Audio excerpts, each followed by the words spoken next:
Welcome back to our channel Just Study Class 10th and Class 12. So basically in this video we have to discuss New Year New Plan.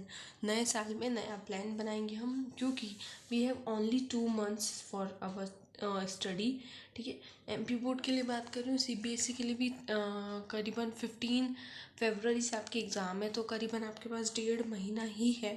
तो please अपनी studies अभी start करो. ठीक है, अब मैं आपको एक प्लान देने वाली हूँ कि आप किस टाइप से कंप्लीट कर सकते हो. एक प्लान हमने बनाया था, उस हिसाब से हमने फिज़िक्स कंप्लीट कर लिया था, बट अभी बहुत सारों का कंप्लीट नहीं हुआ होगा, तो उसे भी हम ऐड करेंगे. जिनका कंप्लीट है वो रिवाइज करेंगे उस टाइम में, और जिनका नहीं कंप्लीट है वो उस टाइम में उनका स्टार्ट करेंगे स्टडी. ठीक है, तो पहले हम प्लान बना के फिर, और एक टाइम टेबल है जो मैं यहाँ पे होम स्क्रीन पे आपको शो कर दूँगी. उस हिसाब से मतलब उस टाइम टेबल में बेसिकली जो स्टडी का कोचिंग का टाइम है वो थोड़ा आप एडजस्ट कर सकते हो. आप अपने हिसाब से एडजस्ट कर लीजिएगा. ठीक है, जो टाइम टेबल आपको यहाँ इस होम स्क्रीन पे शो हो जाएगा, आप उसके हिसाब से अपना टाइम टेबल बना सकते हैं. टाइम टेबल के ऊपर सेपरेट वीडियो बनाने के लिए अपने पास टाइम नहीं है, तो आप ये जो ऊपर मैं शो कर दिया इस टाइम टेबल के हिसाब से बना सकते हैं. बाकी मैंने आपको टाइम टेबल में क्या क्या ध्यान रखना रहता है, किस टाइप से आपका टाइम टेबल फॉलो होगा, वो सब के ऊपर एक वीडियो बन चुकी है, जाके चेक कर लेना, सारी टिप्स मिल जाएगी. ठीक है, लेट्स स्टार्ट.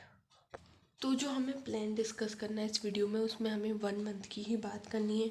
बिकॉज जो बचा हुआ 1 मंथ है उसमें एक्चुअली हमें हमारा सिंपल पेपर सॉल्व करना है, हमें रिवीजन टाइम भी वही मिलेगा. ठीक है, बेसिकली वो टाइम मैंने आपको रिवीजन के लिए दे रही हूँ, बिकॉज रिवाइज नहीं करोगे तो कुछ काम का नहीं है. First thing and last thing की रिवीजन ज़रूर करना.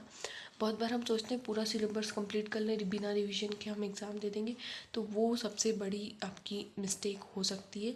तो रिवीजन के लिए परफेक्ट टाइम देना, जितना पढ़ा है उसी को रिवाइज़ कर लेना उस टाइम में. ठीक है, बिकॉज वो जो आप रिवाइज़ करोगे वही आपको एग्ज़ाम के टाइम पे याद रहेगा. बाकी तो जैसे कि आपको मैंने बताया था कि आपको वीडियोस के अंदर मैं याद कराती हूँ, बट वो भी आप जब रिवाइज़ नहीं करोगे तो थोड़े टाइम के बाद आपका माइंड उसे, आपके माइंड को लगेगा कि कुछ काम की बात नहीं है, और वो धीरे धीरे उसे अपने माइंड, आपके माइंड में से रिमूव करने लग जाएगा. तो बेसिक सी बात है रिवीजन करना. ठीक है, जो जो मैं पढ़ाती हूँ आपको समझ आ जाता है, उसके टाइम पे आप एक नोट्स बनाएंगे और उसको रिवाइज करेंगे. पहले एक दिन में, पहले जिस दिन किया उस दिन, फिर 5 डेज़ बाद, 5 डेज़ के अंदर, फिर 1 वीक के बाद, इस टाइप से आपको रिवाइज करना है. Let's start with 1 month plan. फिर ये जो 1 मंथ हमने सैम्पल पेपर को दिया है, इसकी बात हम करेंगे आफ्टर दिस. ठीक है, सो हमारे पास सब्जेक्ट्स कितने हैं? 5. ठीक है, ऑप्शनल में most of the student Hindi लेते हैं, कुछ लेते हैं पीई कंप्यूटर. आपका जो भी है आप मुझे कमेंट सेक्शन में बता सकते हैं, कभी आपको उसके ऊपर कोई वीडियो चाहिए आप मुझसे पूछ सकते हैं. ठीक है, तो जो 5 सब्जेक्ट है उसमें हम 3 जो है उनका बहुत ज़्यादा ध्यान देते हैं. ठीक है, उनको तो हम किसी भी तरीके से हम पढ़ ही लेते हैं, बट बाकी 2 को भी भूल जाना सबसे बड़ी मिस्टेक हो सकती है. ठीक है, क्योंकि अभी Hindi English most of the student के वीक होते हैं और उसी से बाकी सब्जेक्ट कनेक्टेड है. ठीक है, तो हम क्या करने वाले हैं, हम देखते हैं आप चाहो. ठीक है, one thing I am telling you that कि आप सारे चैप्टर, अब देखिए अभी तक मैं क्या बोलती थी, कभी आपको एक सब्जेक्ट लेना है आप एक सब्जेक्ट लेके उसको कंप्लीट कर दो, जिस टाइप से हमने फिजिक्स किया था. But one thing I have to tell you that अब जो 2 महीने बचे हैं ना, उसमें आपको अभी पूरा सिलेबस कंप्लीट करने की मन में बहुत ही स्ट्रॉन्ग फीलिंग आ रही है कि आपको करना है. तो आपको क्या करना पड़ेगा, सबको साथ में लेना पड़ेगा. भले ही आप एक सब्जेक्ट को छोड़ दो, जैसे हम 1 1 आवर का जैसे इनका स्लॉट कर लिया और इनको हाफ हाफ आवर. ठीक है, हाफ आवर में हो सकता है, कोई प्रॉब्लम नहीं है. ठीक है, तो टोटल कितना हो गया हमारा, 4 से 5 आवर आराम से हम ले सकते हैं. ठीक है, बट कभी आप चाहते हो तो आप इसको 2 आवर दे दो और हिंदी इंग्लिश कर लो, फिर एक दिन इसको कर लो, फिर हिंदी इंग्लिश ले लो उसके साथ, इस टाइप से भी कर सकते हो. ये आपको डिसाइड करना है. ओके, तो हम आगे बात करते हैं.